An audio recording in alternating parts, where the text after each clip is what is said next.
Now, before you begin to relax nice and deeply, I'm just going to say a little bit about productivity and how you can make the best use of your time to get things done and achieve your goals. A defining characteristic of modern life is a sense of overload. Too much paperwork, too many emails, too many television channels and distractions on the internet. It can sometimes feel like you've never done enough, and you can end up with a constant nagging sense of restlessness and even guilt that whatever you're doing right now, there's something else that you could be doing, or even that you should be doing instead. This irksome sense of overwhelm and guilt can actually seriously reduce your effectiveness. It can physically and mentally exhaust you.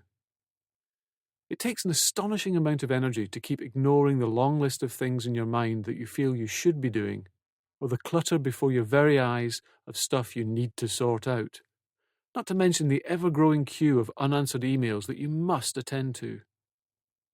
The effort of putting it out of your mind and trying to ignore it so that you can get on with the task before you slowly saps your energy and focus over time. It's like a computer that has so many programs open and running in the background that the internal processor struggles to cope, and doing even the simplest things becomes sluggish and frustratingly slow. This is why decluttering the house can feel so energizing. Suddenly, all the junk that you had a nagging sense you should be dealing with is gone.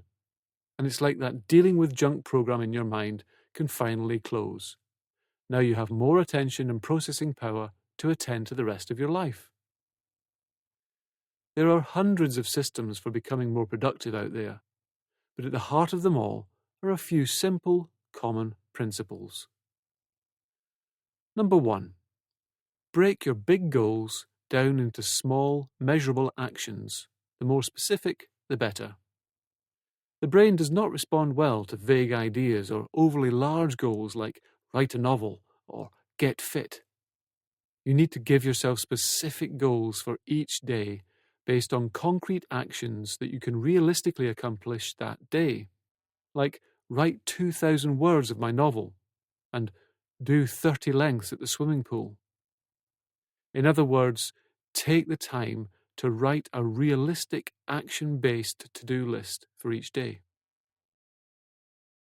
Number 2, be ruthless in decluttering your daily schedule. Tim Ferriss, author of The 4-Hour Working Week, is a brilliant exemplar of this skill.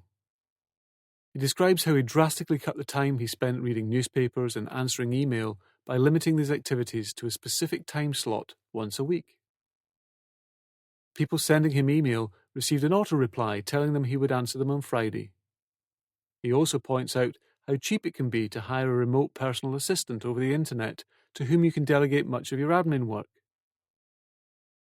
Now, of course, you don't need to copy Tim Ferriss exactly, but it is important to ask yourself how often you really need to read the news, how often you really need to check your text messages and emails, and whether your time could be much better spent by decluttering your day from some of the more repetitive, unproductive things you've been doing.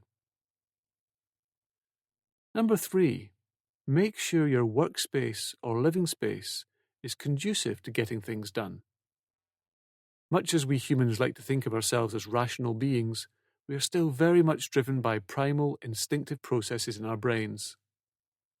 If everything's a mess and the materials you need for a task are all over the place, you can sometimes put off doing it for days or weeks, simply because it seems like too much effort to get started, and the brain finds it difficult to get motivated to do it. It's like you still have your cave-dwelling ancestor inside you who needs tasks to be as straightforward as possible in order to begin.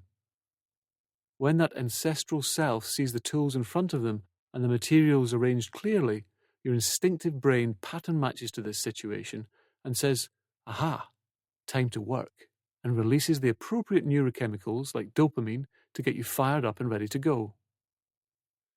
When everything's in a mess and you have vague thoughts that you should go and find the materials you need, the cave dweller inside you gets a bit confused and thinks that having some food would be a much simpler choice, and you end up putting off the task endlessly. It might seem like a funny idea, but it can be very effective to think about planning your environment to make things as user-friendly as possible for your inner prehistoric self. Now, to integrate these principles of breaking down your goals into daily activities, of ruthlessly decluttering your schedule, and making your environment more user-friendly for the primal parts of your brain, I'd like you to just close your eyes, if you haven't already done so, and begin to wonder about time. Because when you deliberately take time to plan for how to use time, then everything becomes easier. And as you begin to relax and let that body become still, more relaxed over the next few minutes, and not all at once, but by giving yourself time out to rest fully and completely, enjoy discovering, first of all, how relaxed those fingertips are capable of becoming. The very tips of those fingers, and how that sense of comfort can flow through the fingers and around the palms and up the back of the hands and into the thumbs. That's it. And when you deliberately begin to relax one part of that body, you can notice how other parts instinctively respond. Now the facial muscles begin to soften and smooth out. How the jaw begins to loosen. And I'd like you to just notice for a moment what it would be like to see yourself from the outside. To see that body, that face, the rate of that breathing, the rise and fall of that chest. To hear your breathing as if it were coming from just over there, and then begin to float further and further away from that body, and see that body relax even more deeply as you leave it all far behind.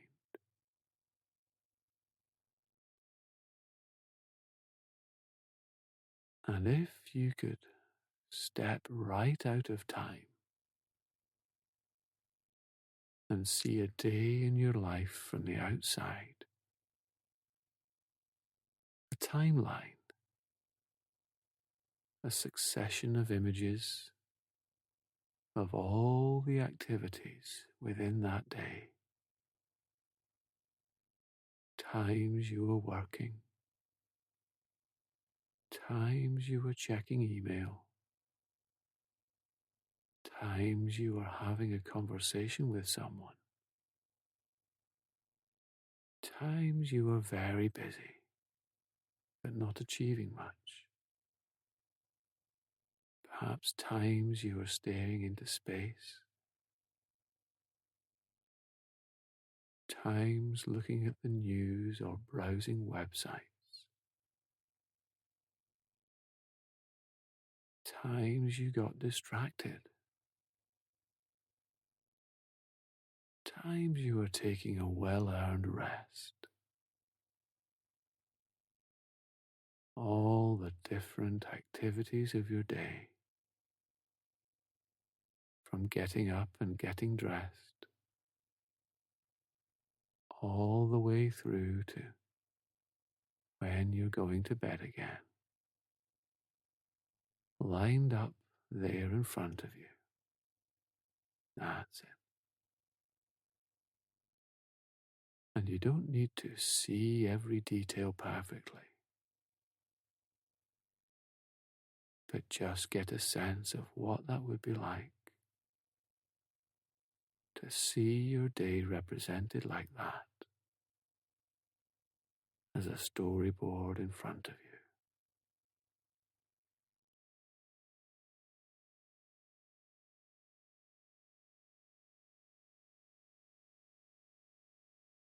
And I'd like you to notice which bits of that day are essential, necessary activities like eating and sleeping, tasks that fit with your life plan and goals, including appropriate rest and relaxation, and productive activities, times you really accomplish useful things. And you can let these productive moments glow with a strong silvery gold light of you performing at your peak, doing what's right for you.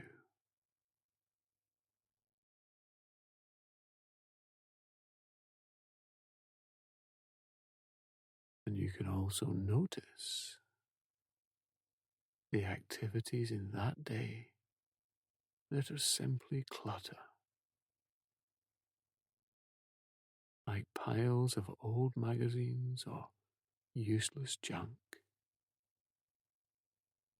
Perhaps time spent mindlessly surfing the internet, or procrastinating in some other way. And even the activities you've assumed until now you need to hold on to, like gadgets gathering dust on a shelf, or clothes you never actually wear, that you could just clear out of your day or significantly reduce.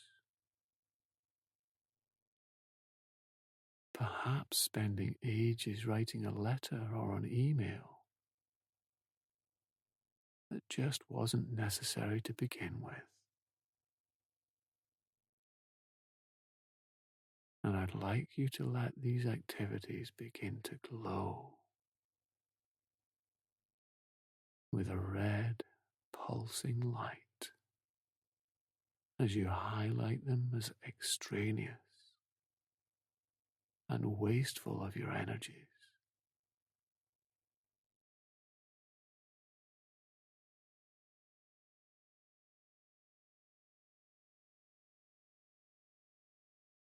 And you could certainly begin to wonder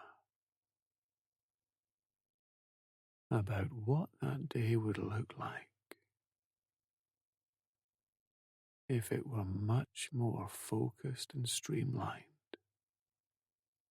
If you could delete many or all of those unnecessary activities, pulsing red in that timeline. But don't set about deleting them just yet.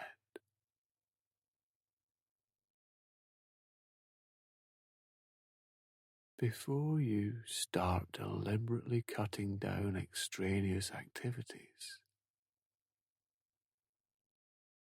I'd like you to consider first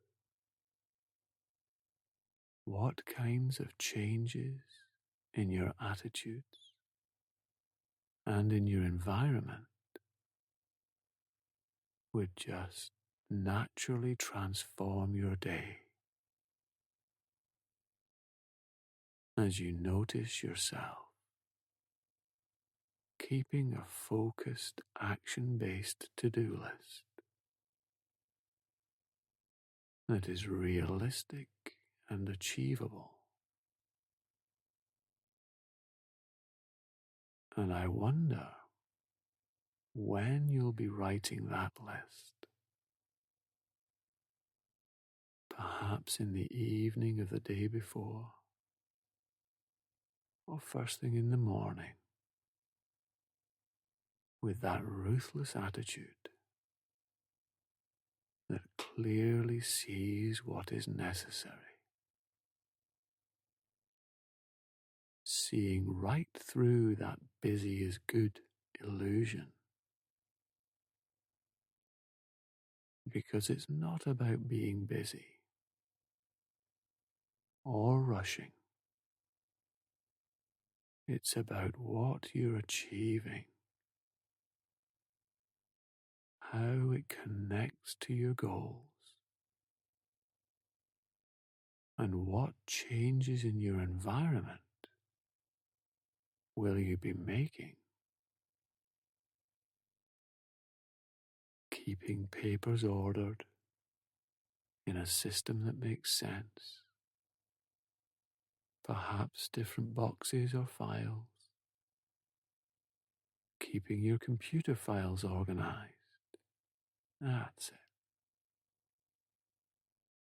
And I'd like you to notice how the you over there that you're observing begins to implement these changes, and that the you there has a day that begins to glow more in that silvery gold light of achievement.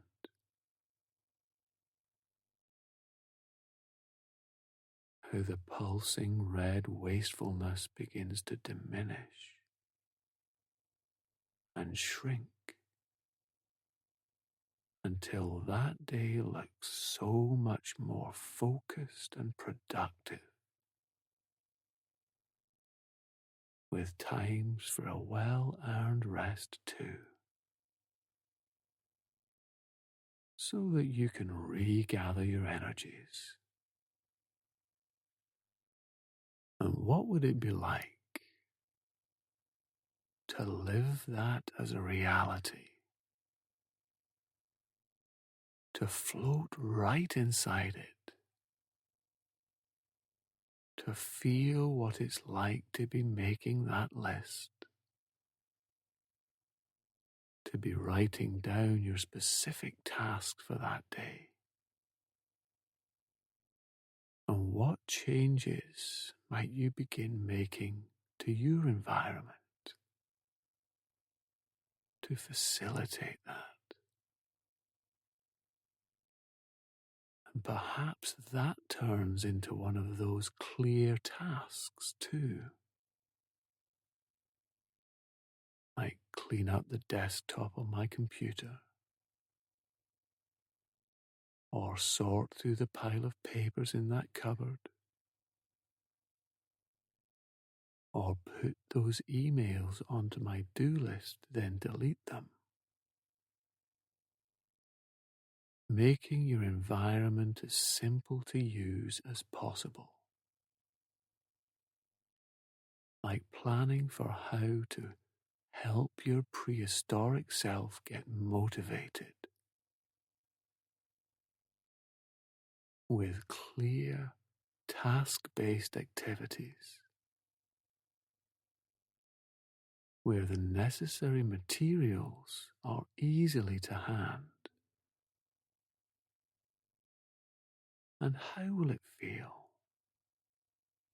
to be living this much more productive day?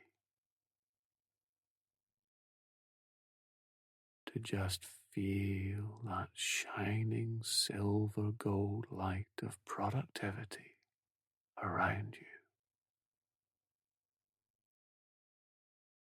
as you complete what's on your list and feel good as you tick off each one, deliberately setting aside the time to listen to this session